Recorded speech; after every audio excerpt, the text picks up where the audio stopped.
بسم الله الرحمن الرحيم. النهارده ان شاء الله يا حبايبي هنحل مع بعض محافظة الدقهلية. بس عايزه اقول لكم كلمتين قبل ما نحل. الناس اللي فاكره ان الوقت خلاص عدى وخلص ومفيش امل، لا، اوعى تيأس. احنا لسه قدامنا فتره حلوه تقدر تلم الدنيا فيها. لو فايتك ماده او اتنين لسه مقصر فيهم تقدر تلمهم، وتقدر كمان تجيب الدرجه النهائيه فيهم. انا دايما اقول طول ما في وقت في امل، حتى لو فاضل ساعه على الامتحان. يلا نبدأ مع بعض حل المحافظة. السؤال الأول بيقول لك إيه؟ أكمل العبارات التالية بكلمات مناسبة. رقم 1: تستخدم نقط لتصحيح طول النظر، بينما تستخدم نقط لتصحيح قصر النظر. السؤال ده يا ولاد بيجي كتير جدا في الامتحان.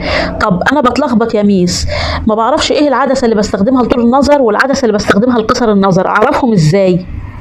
شايفين كلمة قصر فيها قاف، واحنا عندنا عدستين، يا اما عدسه محدبه يا اما عدسه مقعره. العدسه المقعره فيها قاف، هي اللي بنصحح بيها قصر النظر اللي فيه قاف. يبقى طول النظر هصححه بالايه؟ بالعدسه المحدبه. يبقى تستخدم العدسه المحدبه لتصحيح طول النظر، بينما تستخدم العدسه المقعره لتصحيح قصر النظر. المقعرة فيها قاف وقصر فيها قاف، يبقى أنا أعلمها بالحرف ده، قاف وقاف. يبقى التانية عدسة محدبة. السؤال اللي بعده بيقول لك تتكون خيوط المغزل في الطور نقط وتختفي في الطور نقط. خيوط المغزل بتتكون في أول طور اللي هو الطور التمهيدي، وبتختفي في آخر طور اللي هو الطور النهائي. يبقى بتتكون خيوط المغزل في الطور التمهيدي وتختفي في الطور النهائي اللي هو آخر واحد.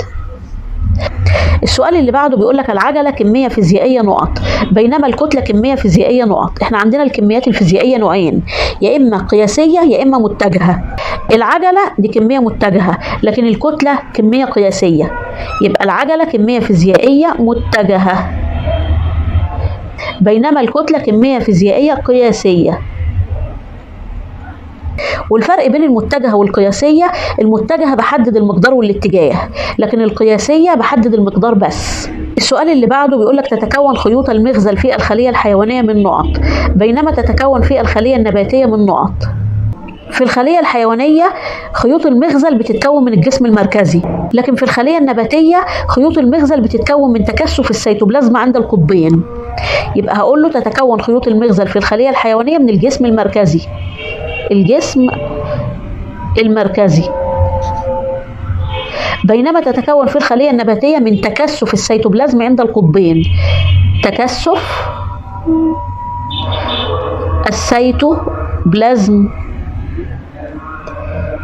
عند القطبين. السؤال اللي بعده بيقول لك صوب ما تحته خط. 1: سيارة متحركة قطعت مسافة 180 كيلومتر في ساعتين، تكون سرعتها 50 متر كل ثانية. السؤال دون هعتبره كأنه مسألة، يعني أنا هحله على إنه مسألة. تعالوا نحله مع بعض. نكتب الأول البيانات. المسافة مديها لك ب 180 كيلومتر، يبقى هقول له المسافة 180 كيلومتر في ساعتين، يعني الزمن ساعتين، 2 ساعة. عايز ايه بقى في المسألة؟ عايز السرعة، واحنا عارفين ان السرعة بتساوي المسافة على الزمن. يبقى اكتب له قانون السرعة. السرعة بتساوي المسافة على الزمن. المسافة هنا مديها لك بكام؟ ب 180. على الزمن مديهولك بكام؟ بساعتين. 180 على 2 يدينا 90 كيلو متر كل ساعة. كيلو متر كل ساعة. بس خد بالك هنا بيقول لك سرعتها 50 متر كل ثانية، يعني هو عايز السرعة بالمتر كل ثانية. يبقى أنا همسك الكيلو متر كل ساعة وأحولها المتر كل ثانية. يعني همسك ال90 دي وأضربها في 5 على 18. 90 في 5 على 18 تساوي 25 متر كل ثانية. يبقى أنا حولتها من كيلو متر كل ساعة لمتر كل ثانية، يبقى دي هتساوي 25. السؤال اللي بعده بيقولك تتكون الأمشاج في الكائنات الحية من خلايا خاصة تعرف بالخلايا الجسدية. الأمشاج دي يعني الحيوان المنوي، يعني البويضة، يعني حبوب اللقاح، ودي اسمها خلايا جنسية. والخلايا الجنسية دي بتجيلنا من الخلايا التناسلية مش من الخلايا الجسدية. يبقى الخلايا الجسدية دي غلط، هتبقى الخلايا التناسلية. الخلايا التناسلية. السؤال اللي بعده بيقول لك السرعة النسبية لسيارة متحركة بالنسبة لمراقب ساكن أقل من سرعتها الفعلية. طالما قال لك مراقب ساكن يبقى السرعة النسبية بتساوي السرعة الفعلية، يبقى هنا السرعة النسبية بتساوي السرعة الفعلية، مش أقل من، تساوي السرعة الفعلية. السؤال اللي بعده بيقول لك الشعاع الضوء الساقط على مرآة مقعرة مرا بمركز التقور ينعكس موازيا للمحور الأصلي. احنا عارفين لو الشعاع مر بمركز التقور بيرتد على نفسه أو ينعكس على نفسه، يبقى هنا ينعكس على نفسه. أمسح ديا وأقول له ينعكس على نفسه أو يرتد على نفسه. السؤال اللي بعده بيقول لك السؤال اللي بعده عبارة عن مسألة. بيقول لك تحركت سيارة بسرعة 80 متر كل ثانية، وعندما ضغط السائق على الفرامل تناقصت سرعتها بمعدل 2 متر كل ثانية. احسب سرعتها بعد مرور 12 ثانية من لحظة الضغط على الفرامل. نكتب الأول البيانات على جنب في هامش وبعد كده نبدأ نحلها. تحركت سيارة بسرعة 80 متر كل ثانية، يبقى السرعة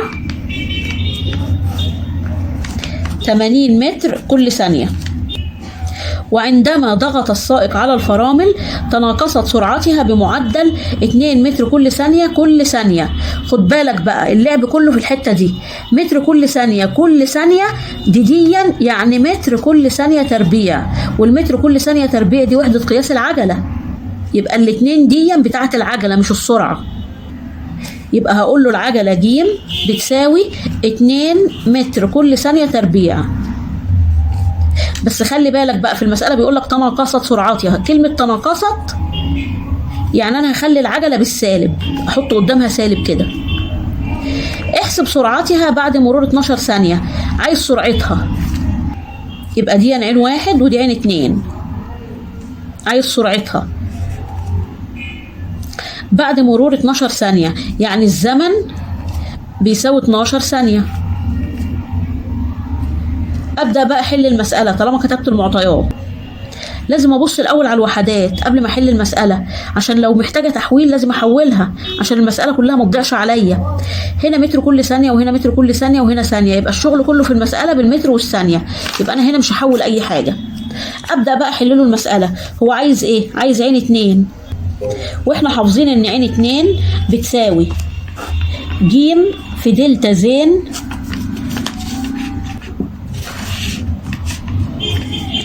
زائد عين 1. هقول له بيساوي وافتح قوس زي ما فاتح.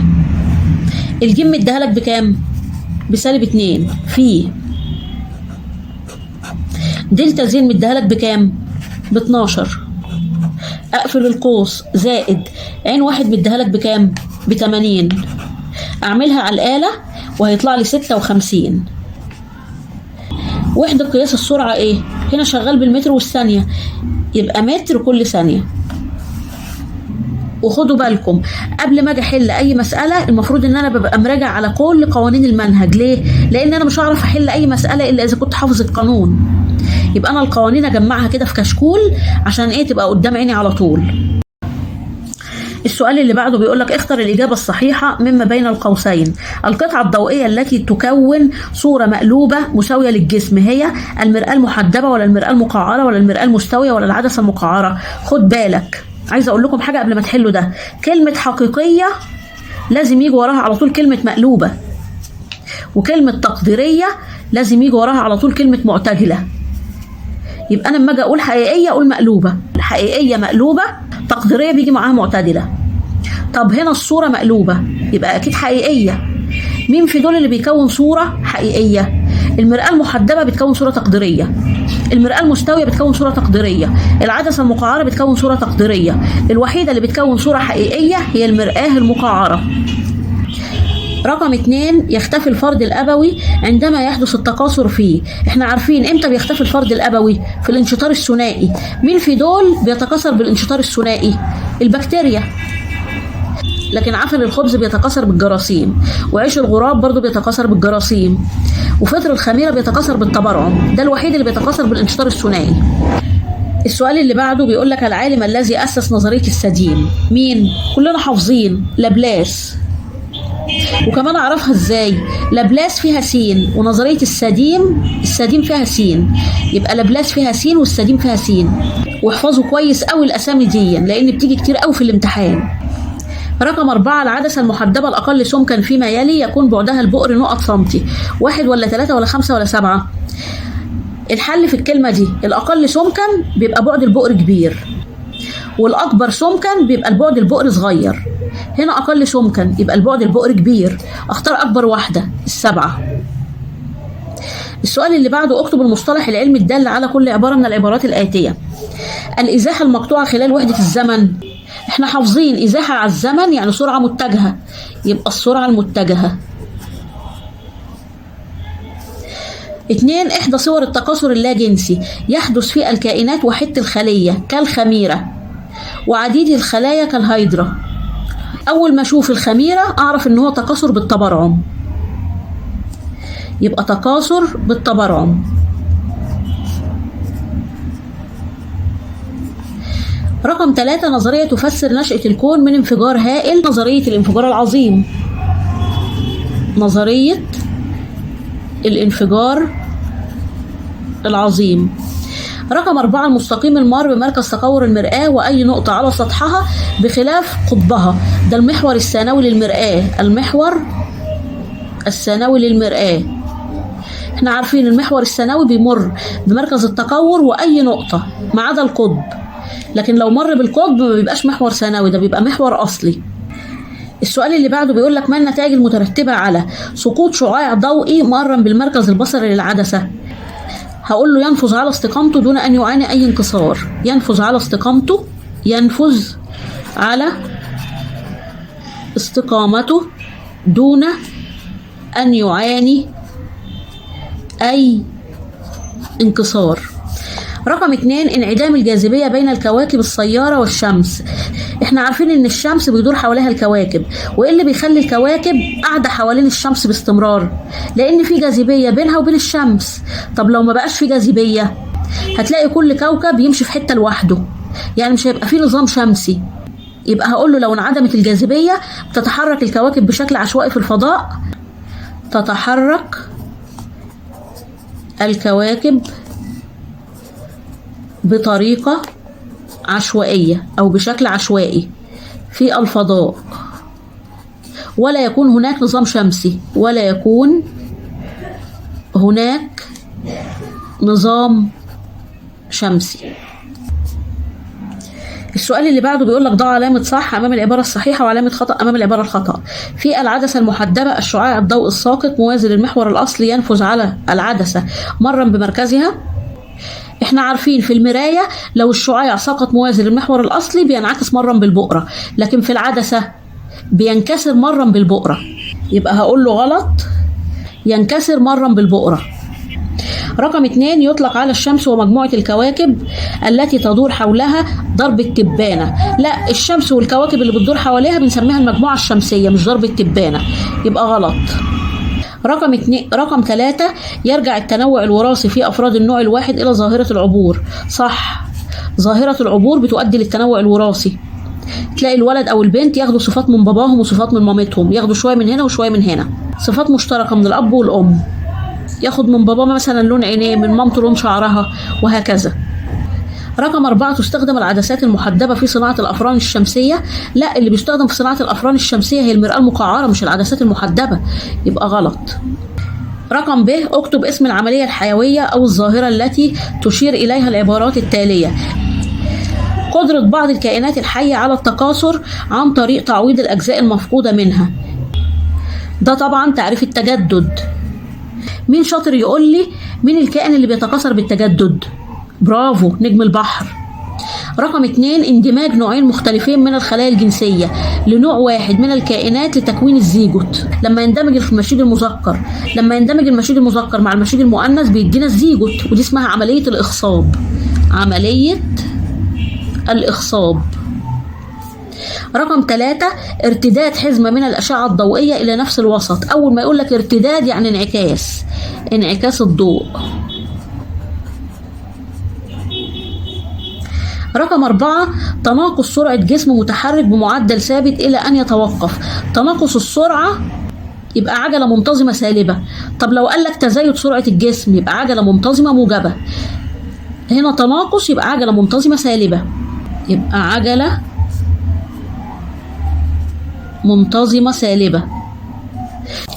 السؤال اللي بعده بيقول لك في الشكل المقابل تحرك جسم عبر المسار من أ إلى ب ومن ب إلى ج. احسب 1 السرعة القياسية للجسم، 2 مقدار السرعة المتجهة للجسم. هجيبها ازاي؟ السرعة القياسية بتساوي المسافة الكلية على الزمن الكلي. المسافة الكلية على الزمن الكلي. طيب المسافة الكلية قد ايه؟ هو مشي من أ لب وبعد كده من ب لج. من أ لب مشي 60، يبقى اقول له 60 زائد وبعد كده مشي من ب لج. يعني الحته دي هقول 60 ناقص 40 هيدينا 20،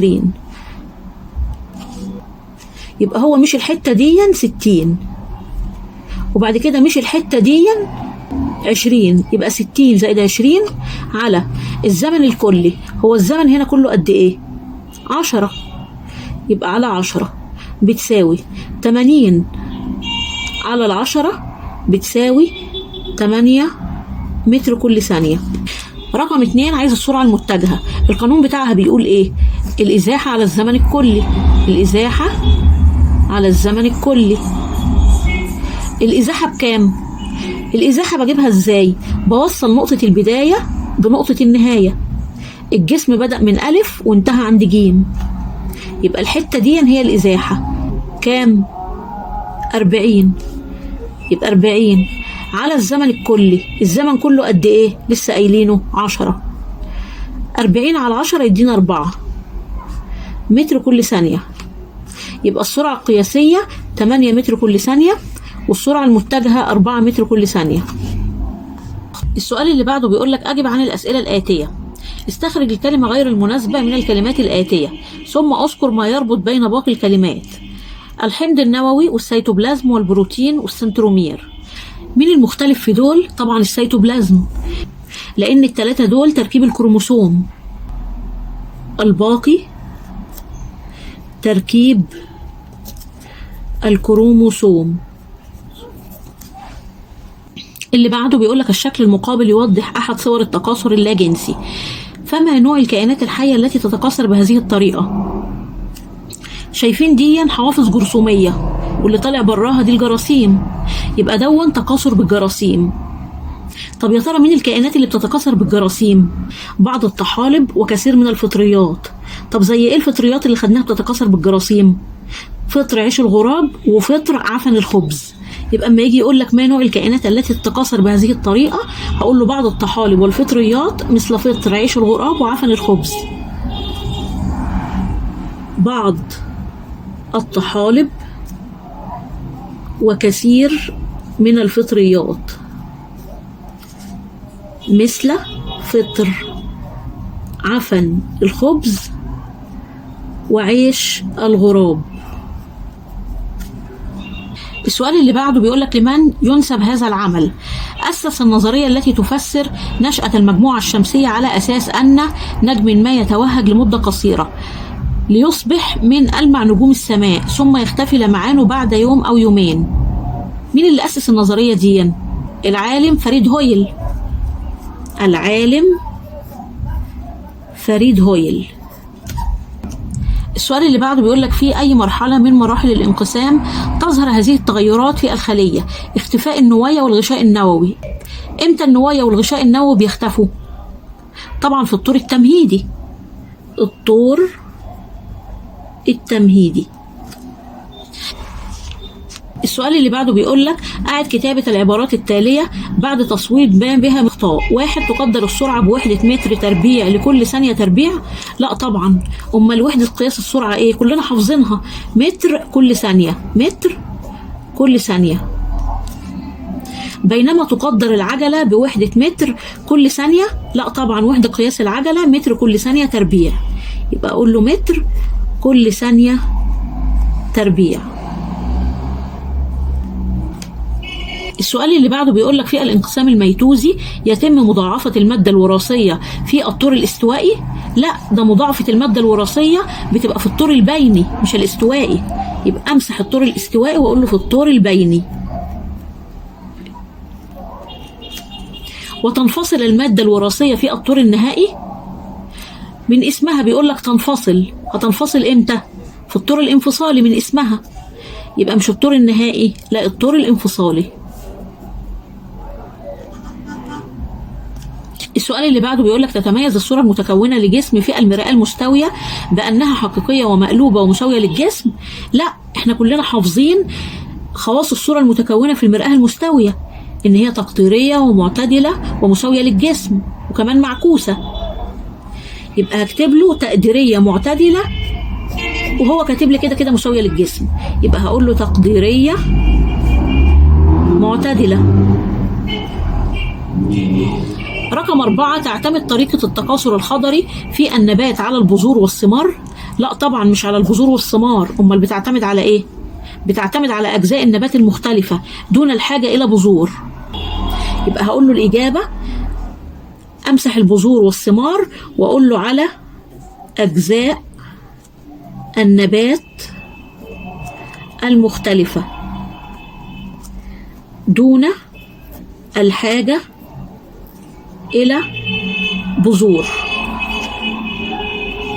السؤال اللي بعده بيقول لك ما معنى قولنا أن البعد البؤري لعدسة مقعرة 5 سنتي؟ يعني هقول له تعريف البعد البؤري. بص كده، لو أنا عندي عدسة مقعرة، ده صاد اللي هو المركز البصري، وهنا ب وب. الحتة دي من ب لصاد بنسميها البعد البؤري. يبقى ايه هو البعد البؤري؟ هو المسافة بين البؤرة والمركز البصري للعدسة. يبقى هقول له أي أن المسافة بين البؤرة والمركز البصري للعدسة بتساوي 5 سنتي.